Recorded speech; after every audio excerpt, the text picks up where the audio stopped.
What's happening, Hoodlum Gang? Welcome back to my YouTube channel. This your boy Hoodie from the Hood, aka your friend from that big old end, but you already knew that. And today, man, I just wanted to holler at y'all about this little Drink Champs podcast that I seen with the game on there.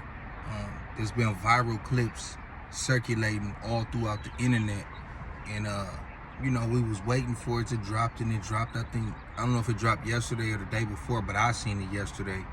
And man, shout out to the game, man. The game is a legend on me. Always was one of my favorite lyrically. Always brought his A game. No pun intended.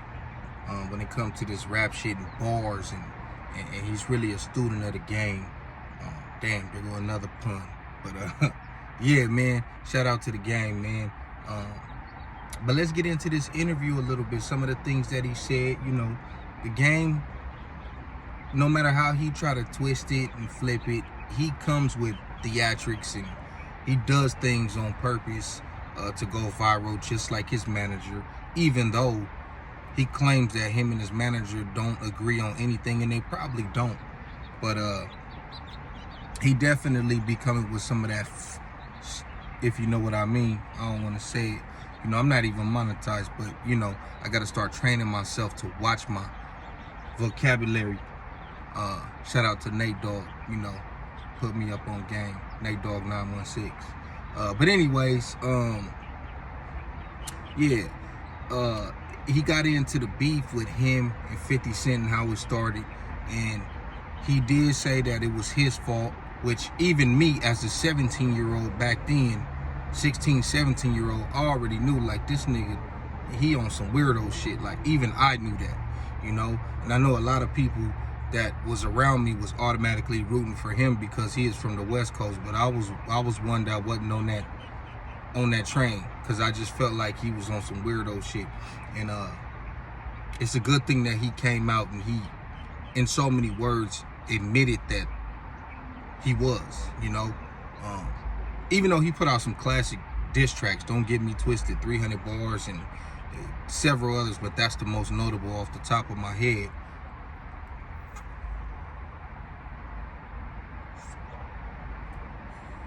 Oh yeah, it's happy hour with Hoodie. Talk about Razzle Dazzle too, but I'm doing too much right now. But anyways, he admitted that he was the problem. He said he thought rap was real. I don't know, man. The guy had to be like 25, 26 at the time. He thought it was real. He thought it was really on. It was street shit. He didn't know that it was entertainment. Like I said, I was 16, 17 in 2005. And I knew that shit was fraudulent. I knew it was wrestling back then. But for some reason, the game thought that it was real. So he was going hard, 10 toes down, whatever the case is. He talked about the Hot 97 incident that everybody knows about, when 50 kicked him out the group, and Game was still on G Unit at the time, in Aftermath, and he was in New York, and he went up to the radio station. They was outside, and now back then, this is what the Game said. You know, when he was dissing 50, they came out, or 50 and them didn't come out. It was just his security guards. He had the police with him, and they got into a shootout with the police and all this stuff. Fast forward, this is not the only interview, but he said this in another interview, that 50 and his homies was right there. Like he said, you know, back then you thought niggas moving with armed security, you soft, but that's how you supposed to move. He said it was 50 and a gang of street niggas there too, along with these security guards, and everybody got cracking, you know. But back then he was making it seem like, oh, you sent your police out there and that's what happened. But he didn't say it multiple times that this what he said, you know, nigga 50 and them came out and got cracking. Then he said bullets was flying.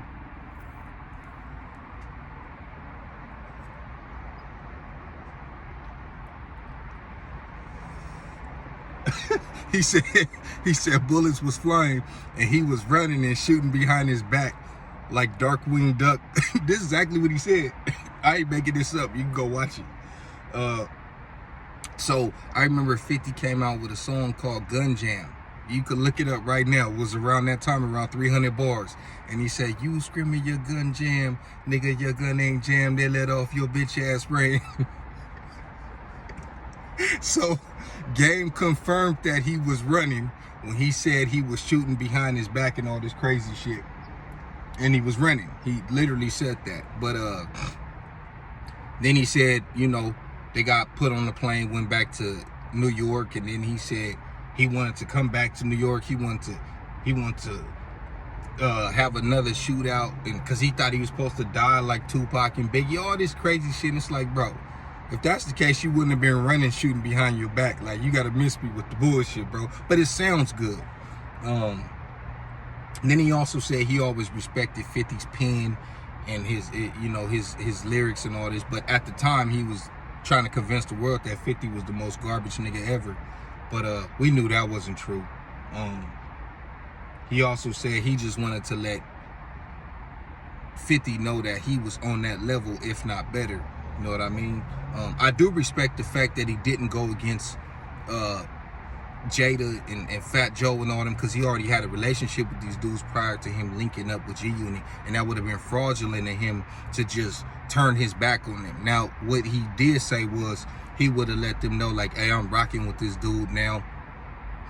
Y'all got problems with him, like, I ain't got no problem with you, but I'm, you know, I'm over here with it for the time being. That's commendable. But it's also commendable that he didn't, you know, turn his back on them. And I guess 50 just expected him to pick up his beefs. He claimed he didn't know 50 was beefing with them. Everybody knew he was beefing with them. I don't know, homie.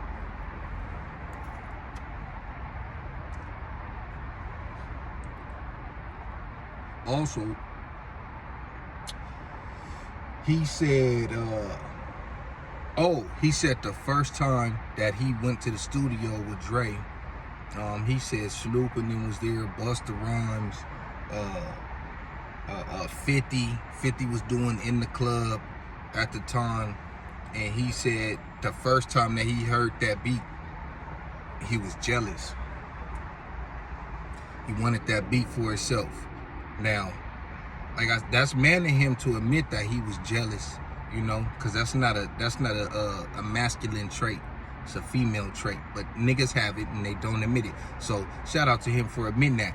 But you got to think, the first time you met 50 Cent, you heard In the Club and you was instantly jealous. You wanted that for yourself. So what else did you want for yourself? You know what I'm saying? He was the biggest artist at the time. That's what I'm saying. Like, the whole beef thing, to me, it came out of nowhere, and it was like, it seemed premeditated. You know what I mean? Like, I understand 50 kicked him out the group, but it just seemed like all the shit that Game was doing, like he was doing too much, like he already felt that way deep down inside. And maybe it took for 50 to kick him out the group for it to go that far. I don't know. Anyways, he also said, get this.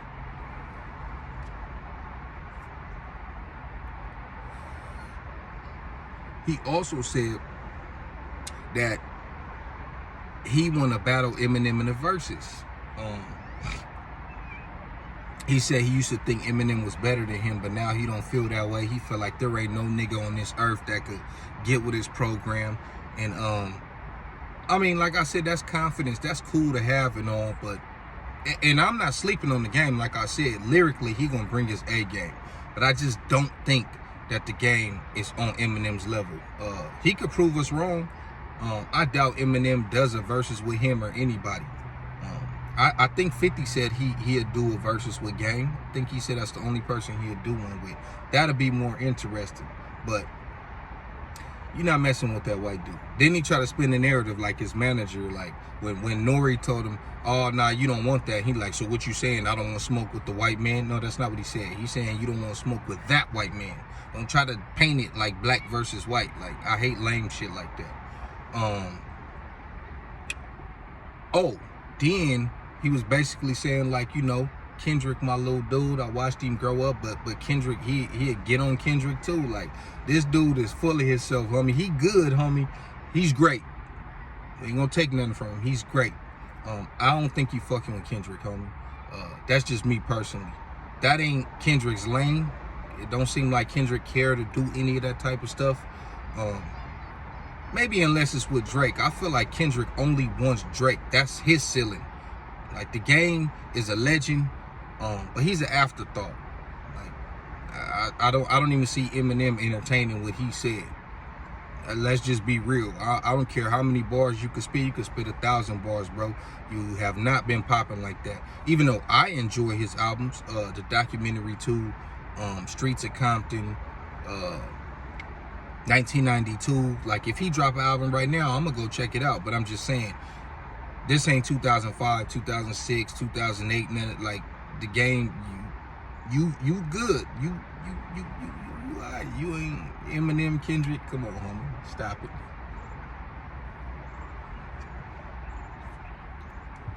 But the man is supposed to be confident about his abilities and capabilities and all that stuff like that.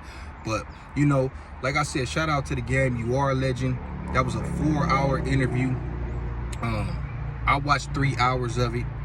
The reason why I stopped was because they said they was going to bring Wack 100 in.